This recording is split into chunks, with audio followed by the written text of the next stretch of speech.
So we're finally doing the part 2 of the Animal Flow series.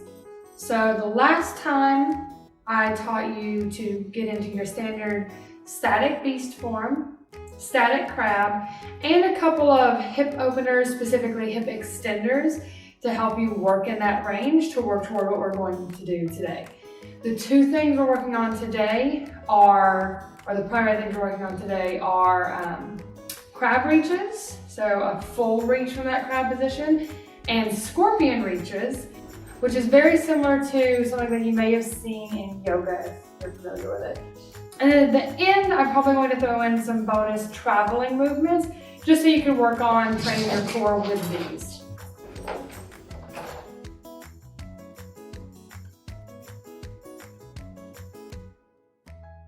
So to get started, let me scoot these things over. To get started, let's do the crab reach first. So if you remember, static crab means hands directly behind you, just like this. I'm going to move my equipment over. Okay, so hands directly behind you and stomach tucked in, so not overarching or tucking. You want a nice solid spine and a solid posture, and then head back over the shoulders. And then the static crab is just lifting up a little bit, aiming to not do this or do this, trying to stay solid. Now, the reach, if you remember we talked about one of the variations that was loading your arm, the reach is basically just following through with that. So, you'll start here, bring this arm to the front, and this time when you push up, you come all the way.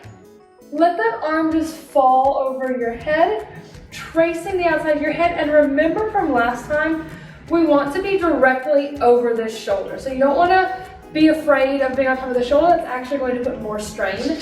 So be directly on top of it, corkscrew back so you're nice and solid, and push through the hips. And then just reach. And you do the same thing on the other side to unload, come back to here, and then reset in your crab.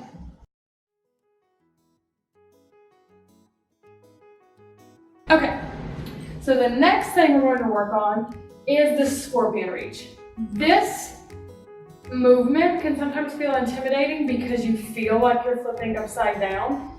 It's really just like a downward dog with one leg. That's almost all you're doing. So it's no more inverted than the downward dog position.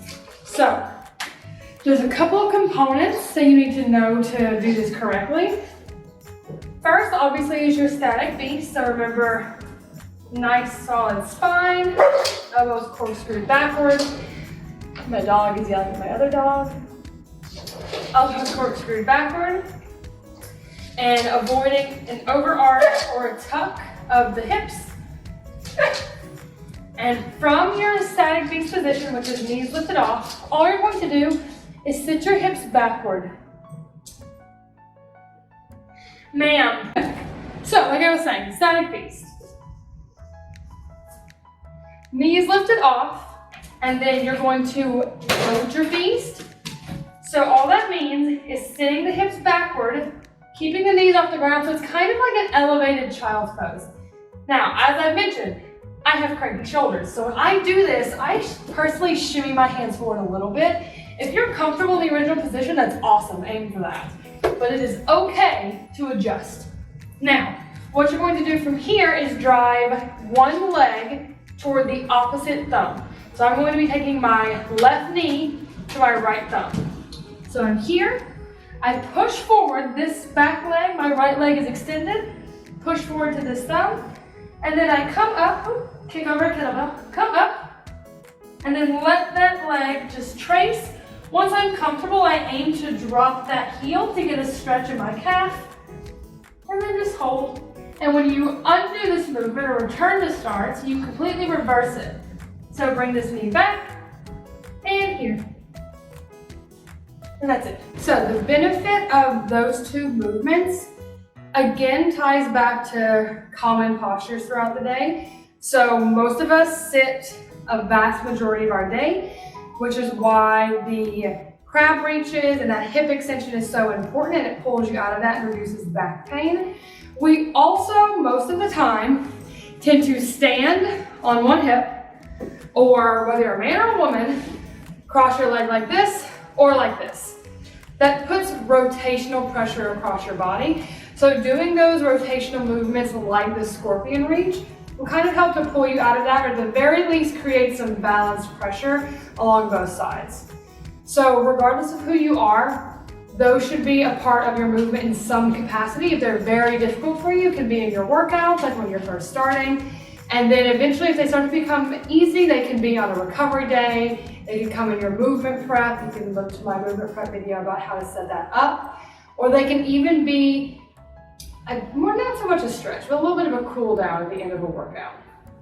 Now, last thing, the bonus that I mentioned is traveling in these forms.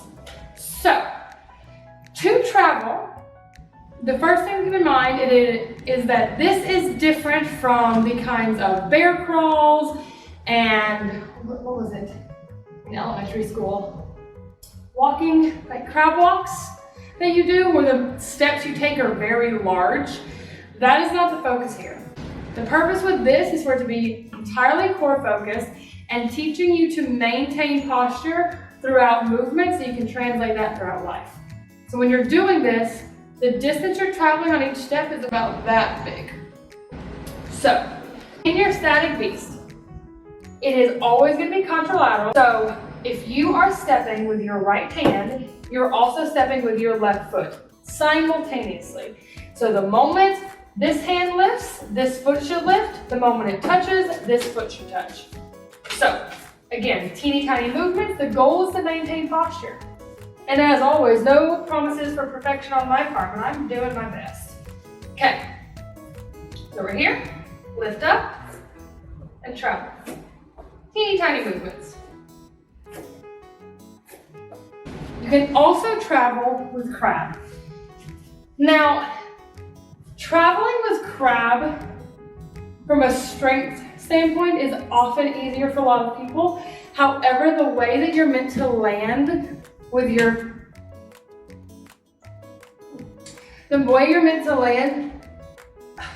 feet and your hands is very specific. So that is where it becomes a little bit more difficult, so just keep that in mind, because I'll admit it's not a very natural thing to do.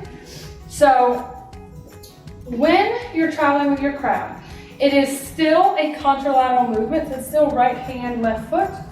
But with static crab, the way to do this correctly is, if you're moving this way, for your hand, the heel should touch first and then the fingertips. On your foot, the toe touches first and then the heel. So that means at the exact same moment that the heel of your hand is touching, the toe of your foot is touching. So you're here, toe and heel, and pull. Toe and heel, and pull. And I'm not great at this. I have to think about it every time I do this. When you go the other way, it is exactly the opposite. So it's fingertip and heel, and push. Fingertip and heel, and push.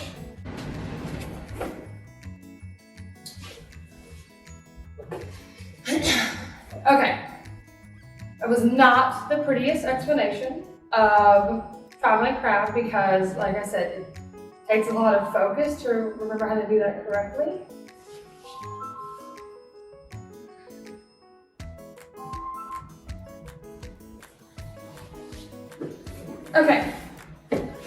Okay, so when you're doing the traveling crab specifically, again, if you have cranky shoulders, it may cause strain depending on what's going on. If you feel any pulls, strains, sharp pains, anything beyond a flex or a stretch, then avoid the traveling crab for a little while until you work a little bit more on your shoulder mobility. And just focus on traveling beast and just holding the crab position. Traveling beast is going, on the other hand, is going to feel much more like pressure in your core and your quads. Very rarely is it uncomfortable for people unless they have significant back problems. So for most people, the traveling beast will work, and it's a great way to learn to brace your core and protect your spine. I always say that it's kind of like walking in a plank. It's a very similar thing. It is a tighter movement. It takes a lot more control and focus.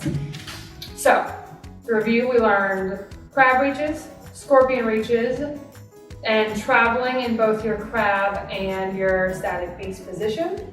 So work on that, work on bracing your core through that, work on your mobility, and then in the next video, I'll advance those movements a little bit. There's a couple more things that you can learn. And then after that, we'll start learning to flow all of them together and get creative as far as creating your own flows and flows that work for you and your goals. I hope all this helped, and I hope you enjoy practicing your animal flow.